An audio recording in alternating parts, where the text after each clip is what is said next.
नमस्कार दोस्तों, मधुर कथाएं चैनल पर एक बार फिर से आपका हार्दिक अभिनंदन है। तो आज की मेरी कहानी का शीर्षक है दोहरा चेहरा। तो चलिए शुरू करते हैं आज की अपनी ये कहानी।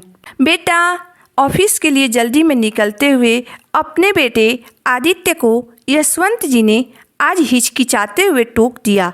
आदित्य अपने पापा की तरफ देखते हुए बोला, हाँ पापा बोलिए, आपको कुछ चाहिए क्या?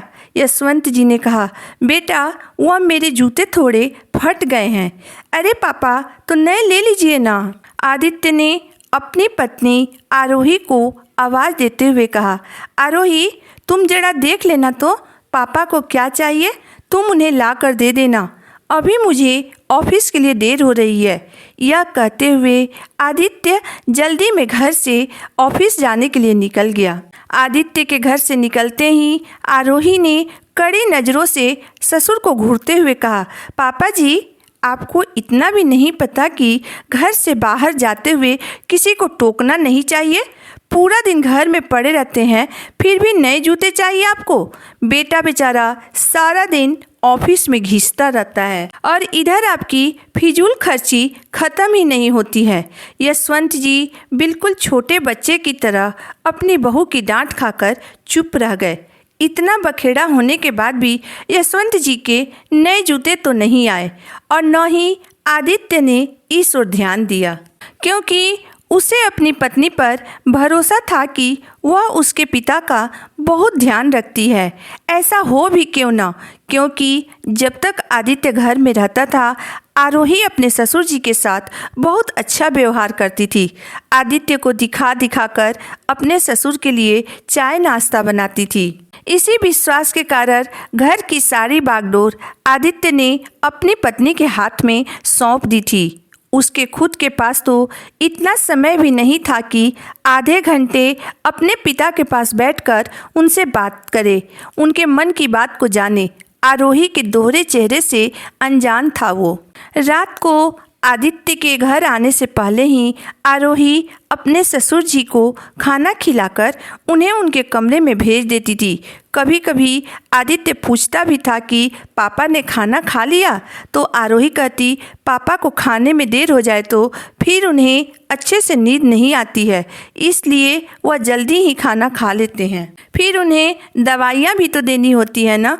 आदित्य अपनी पत्नी के मीठे बोल के पीछे छिपी मनसा को समझ ही नहीं पाया। एक दिन आदित्य के बॉस के यहाँ कोई फंक्शन था, तो आदित्य को ऑफिस से जल्दी छुट्टी मिल गई। उसने सोचा चलो आज आरोही और पापा को सरप्राइज देता हूँ, आज उन्हें लेकर कहीं बाहर घूमने चलता हूँ। वह आरोही को बिना कुछ बताए घर आ गया, परंतु घर के सामने पहुँचते ही आरोही की तेज आवाज़ सुनकर उसके पैर ठिठक गए।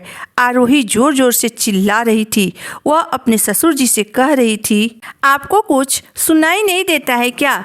जो बना है जल्दी से खा लीजिए। बेटे के आगे ज़्यादा नौटंकी दिखाने की ज़रूरत नहीं है। हमेशा आपको कोई ना कोई नाटक लगा ही रहता है।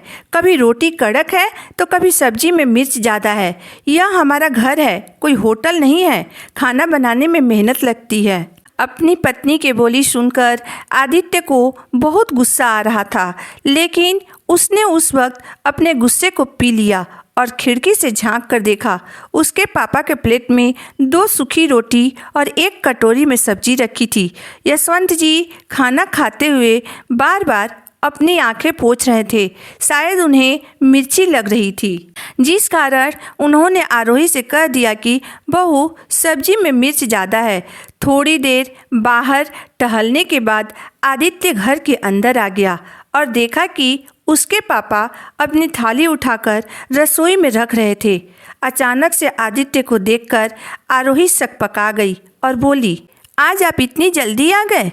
आदित्य बोला, हाँ वह ऑफिस में काम नहीं था तो आज जल्दी ही आ गया। बहुत ज़ोर से भूख लगी है, जल्दी से खाना लगा दो। फिर उसने अपने पापा की तरफ देखते हुए बोला, पापा आपने खाना खा लिया? यशवंत जी थोड़ी देर पहले बहू की डांट सुनकर काफ़ी उदास थे। वह कुछ बोलते उससे पहले ही आरोही बोल पड़ी, हाँ हाँ, पापा जी ने तो अभी अभी खाना खाया है। मैं उनके लिए बस दूध बना रही थी। पापा जी, आप अपने कमरे में जाइए, मैं आपके लिए दूध वहीं लेकर आती हूँ। फिर उसने आदित्य से कहा, आप हाथ मुंह धोकर बैठिए, मैं आपके लिए खाना लगाती हूँ। आरोही फटाफट आदित्य के लिए खाना लगाने लगी। 2 सब्जियाँ, सलाद, अचार और गरम गरम फुलके रखकर आरोही आदित्य की थाली लगा दी। आदित्य ने एक प्लेट में 2 रोटी और थोड़ी सी सब्जी निकाला और खाने लगा। यह देखकर आरोही हैरान होते हुए बोली, यह आप आज कैसे खाना खा रहे हैं? अरे इतना कुछ लाई हूँ तो अच्छे से खाते क्यों नहीं है? यह सुनकर आदित्य बोला, नहीं, आज मैं भी अपने पापा के तरह ही खाना खाऊंगा, क्योंकि आज मैंने देखा है कि मेरे पापा रोज़ कैसे खाना खाते हैं, जो तुम उन्हें मेरे आने से पहले बड़े प्यार से खिला रही थी। आदित्य की बात सुनकर आरोही को काटो तो खून नहीं था, क्योंकि आज उसकी झूठ पकड़ी गई थी, इसलिए वह ठीक से बोल भी नहीं पा रही थी, हकलाने लगी थी। आदित्य लाल लाल आंखों से आरोही को घूरते हुए बोला, अब बस बहुत हो गया। मैंने तुम पर विश्वास किया और तुम मेरे पीठ पीछे मेरे पापा के साथ ऐसा व्यवहार करती हो। अरे आज मैं जो कुछ भी हूँ उन्हीं की बदौलत हूँ। तुम्हारी हिम्मत कैसे हुई मेरे पापा से ऐसी बात करने की? मैं तुम्हें पापा के सामने बेइज्जत नहीं करना चाहता था, इसलिए तुम्हें अभी समझा रहा हूँ। आज के बाद पापा रोज़ मेरे साथ खाना खाएंगे। दरअसल गलती मेरी ही है जो मैं पापा को थोड़ा सा भी समय नहीं दे पाता हूँ और तुम्हारे भरोसे छोड़ दिया हूँ। आरोही डर के मारे कांप रही थी, क्योंकि आज उसका दोहरा चेहरा आदित्य के सामने आ चुका था। आदित्य उसी समय अपने पापा के कमरे में गया और उनका हाथ अपने हाथों में लेकर बोला, पापा मुझे माफ़ कर दीजिए, मैं आपकी तकलीफ़ समझ नहीं पाया और पत्नी के भरोसे आपको छोड़ दिया, लेकिन आज के बाद मैं आपको शिकायत का मौका नहीं दूंगा।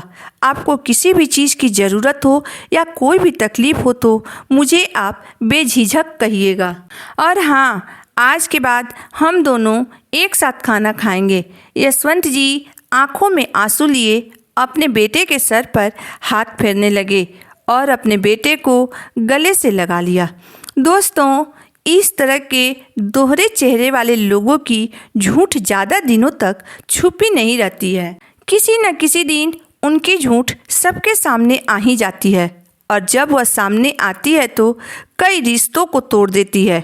इसलिए दोस्तों, दोहरे चेहरे वाले लोगों से हमेशा सतर्क रहिए, कभी उन पर भरोसा मत करिए। तो कैसी लगी आपको मेरी आज की कहानी?